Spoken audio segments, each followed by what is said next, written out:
Well, first of all, I'm Tyler Bryden. I am one of the founders of Speak AI. I started this from a long journey of web development, no one coming to those websites, and then needing to figure out the analytics piece of that. And as I spent a lot of time on analytics, I started to think of how can we apply this optimization that we're doing in analytics and actually apply that to our own life for both personal and professional success. And we've wrapped that around the term quantified self today, which is a very fascinating topic that we're excited to touch on. And I'm Vatsal San. I'm the CTO of the company. My role here at the company is mainly to brings the technology into the reality, and we are so excited to share some of the things here. So this is our second presentation. Thank you, Adam, for having us back. First one went decent enough. Outcomes. So this is exciting. This is what we want to try to achieve, which is how and why to implement a self-analytics system so you can monitor and improve yourself. Then we're going to talk about some of the challenges, but then also the opportunities in analyzing language-driven media. And this is both, again, not just looking in business application, but personal and professional, and how can we actually be, the best versions of ourselves? And then how can we analyze our own communication and then other people's communication, both intuitively and also with technology? And I'll make, a really interesting, I think, separation here is that communication doesn't just happen with other people like it is right now. It's also happening with ourselves as well too. So we have an internal dialogue going on in our head at all times. And depending on how positive or negative that is, that has a big impact on our personal and professional lives and the success that we have and the full potential that we can actually live to.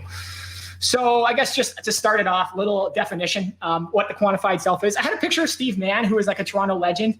He is one of the people who, if you ever look him up, Steve Mann, Wikipedia, he's got like EEG, all this like stuff plugged into him. And he was basically measuring things at all time, biosignals, all this stuff to try to figure out things about himself so he could optimize, grow, improve, etc.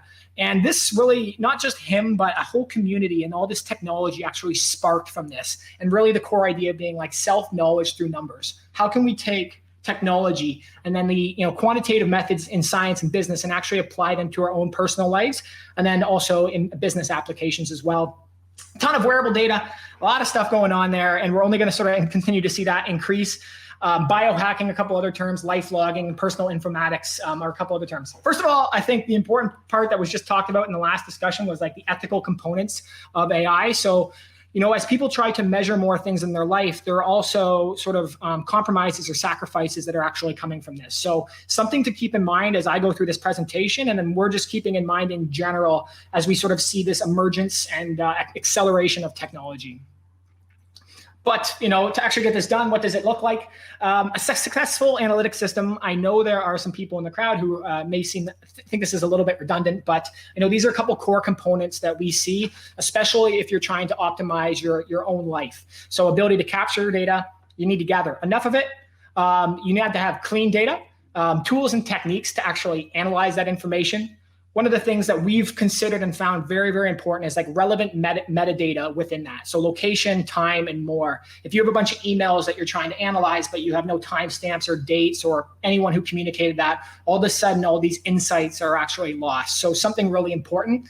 Means to visualize, interact, and understand data. And of course, there's systems that many developers are using, but these are also getting more democratized. And we're only going to see continued ways to sort of manipulate and then interact with data. And then I think lastly, which is like actionable insights to help you improve. So how can you not just swim in the sea of information, but how can you actually take those insights and actually harness them in your own life and then move forward? I won't spend too much time on this, but I just want to connect this to a very, basically the personal journey that I went through and then some of the insights that actually came from that. So this was me on the path to sort of destruction in my own life. I was finishing my hockey career. For some reason, I had 2 drinks in my hand, my pants are unbuckled. I'm not sure what is going on. But basically, I had this moment where my hockey career was done and where all this meaning was supposed to come and all this excitement and joy happened. All of a sudden, it just went numb and I just sort of lost all purpose and meaning. And I thought, like, what has happened here? And sort of went on this, sort of destructive journey where I actually ended up as an inpatient in a hospital, really dark time in my life. And what really came out of that was this idea that, of course, people in Canada health system are doing their best to treat people. We actually have a lot of gaps in our current system. So how can we actually take responsibility on us for our own self-knowledge and our own self-healing? And that was something that I continued to explore. And now we do through both technology that we're building, techniques that we've actually sort of constructed, and then actually a community that we're trying to build as well too. Lastly, just a couple things on this. This was me sort of growing, on this upward curve, and I'll show this represented in data, but still was at a peak about 280 pounds. So I gained over 100 pounds in this, and through self-quantification measuring, and we'll talk quickly about some of the systems that were used in this process, was able to, really quickly lose that weight and not just come back to, the baseline of where I was before, but actually be, the best version of myself, the one that is here before and capable of giving a presentation, doing all these things. So the last part, I think, is just this, just a little big moment in that life there that came out of this and growth, which was, Business London, top 20 under 20, and just was a representation that if you self-monitor, you self-improve, and you pay attention to the things that are going on in your life, you have the ability to then achieve things that you never actually thought were possible. So this was charted out in data, and I thought was really interesting. Some of this being very subjective, but also being verified through third-party accounts, and then also through analysis of basically journals and notes taken throughout this time. And this is actually something that I want to explore today. And there is a link in this. I'll send out the link after that. If you do want to play around with this data, there's some more categories that we actually built into this. But generally, none of us just want to sort of be baseline or just average in our lives. We want to see, what can we actually accomplish here? And I know there's a lot of, people working on that in this community tonight. So there's a ton of technology in quantified, in sort of this idea of like, how can we quantify ourselves, learn about ourselves, and then grow. But one of the gaps that I thought was really interesting, and check these out, I do have a link down there, and then there's a full full GitHub library of all these potential outcomes and systems and technology that you can actually use. But one of the things and gaps that I thought was really apparent once I started, exploring this was basically how can we actually quantify our own communication. And I think this is, again, comes back to not just communication with others, but then communication with yourself, and then both typed or written communication, and then also verbal communication. And the thought that we had was that you can harness this to actually improve all of that, basically, not just the communication, but your awareness, both after you've done something, but in real time, your well-being. And then along with that, there's a deep connection between our own well-being, our mental health, and then the productivity and the quality and quantity of work that you do. And to do that, we extract, insights, and capture it, and we built a bunch of technology to sort of analyze language from all these different inputs. And, very excited to explore a couple of those things with you today. Just to show and sort of highlight a little bit of the nuance of communication. This is an amazing speaker, David J.P. Phillips, and he tried to break down, the best communicators into 110 categories. And you can see how much of this is not just, for example, the language that is used. It's the voice, it's the body language, the facial expressions. And the previous talk just, sort of indicated just how complex human language is. And I'll have a couple sort of insights into that hopefully here. The other part that was very fascinating to me was basically the idea of like novel insights. So what's actually, possible? And in stream of consciousness, both when you're free expressing yourself, writing, communicating, or, I'm having a conversation with, for example, Vatzel, we generate thoughts that have never actually appeared before.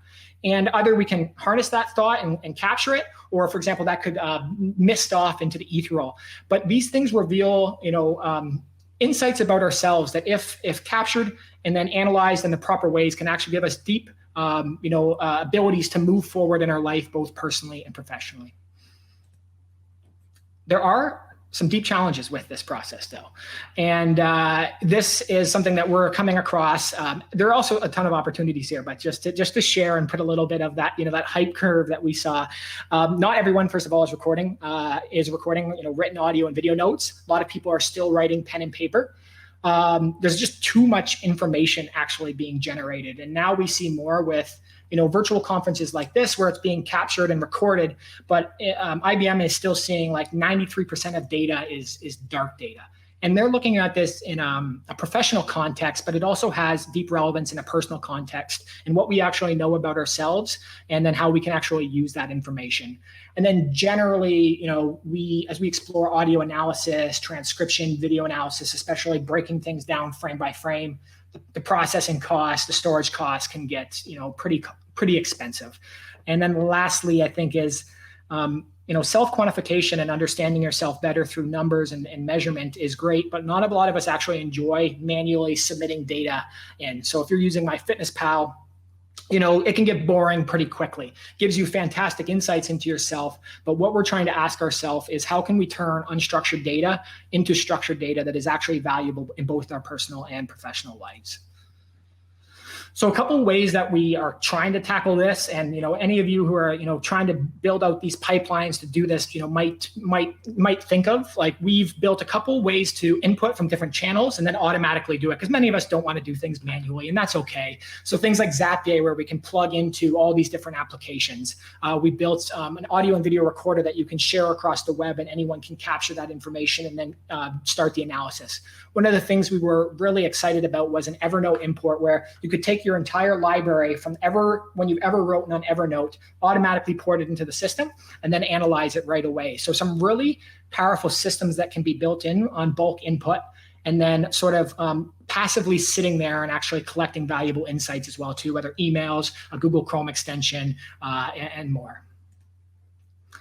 And then I think another core part that we found has been really, interesting and important in this process. So if I just go back to that Evernote example, if you have written an Evernote for example, 10 years, which we've actually seen many people do, you could have hundreds and hundreds of notes. But if you just import it into Speak, what would happen is that all the analysis and all the insights would be focused on just that day that the import came. So we put a lot of work into the media files that we're importing into the system, actually retaining the original creation date, the update date, and then things like location, time, if those are actually embedded into the media. And that has unlocked some very, just incredible things and some very surreal moments for anyone who's actually imported Evernote notes, for example, and then all of a sudden surface these things that they never even saw, or for example, connecting the location that they were at with that note and actually inputting weather data to reveal new novel insights that they had never seen before. And combine that with, day of week, time of day, hour of day, all this meta information becomes, very, very powerful for the analysis that you're trying to do. Sentiment analysis, of course, very exciting stuff, but can we surface the most positive and negative moments? Everyone thinks we get very excited and we think we can, but there's a lot of gaps. So how accurate is a question that we're often asking ourselves, and we see false positives all the time in what our system considers positive and negative.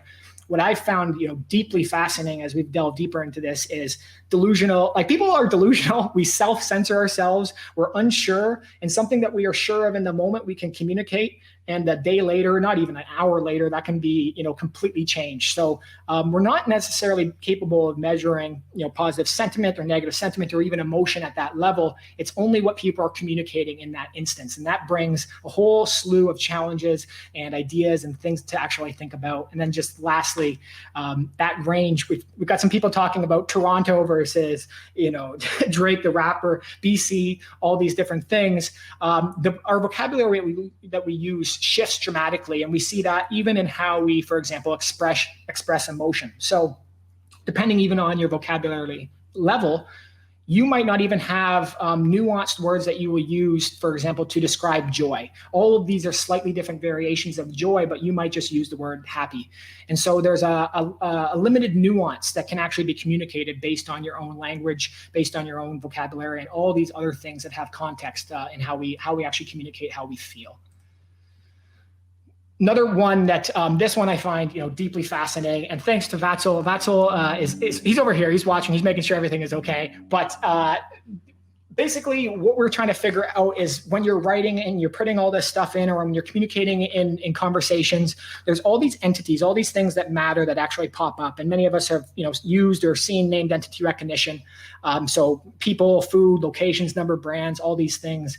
But what we're really trying to figure out is how can we actually establish relationships with entities through unstructured writing and then also through speaking. So this can actually help you foster good relationships and then avoid negative ones. And I just put a couple examples there as I feel anxious. So you've got a feeling there, and then you've got when I drank coffee. So now you've got an entity connected with a feeling. And so now if you want to reveal this later through searches or through other methods, very strong connection there that can give you insights into yourself. And then the same thing is, I am calm after visiting the Toronto Harbourfront, which I actually am. So I appreciate that sentence.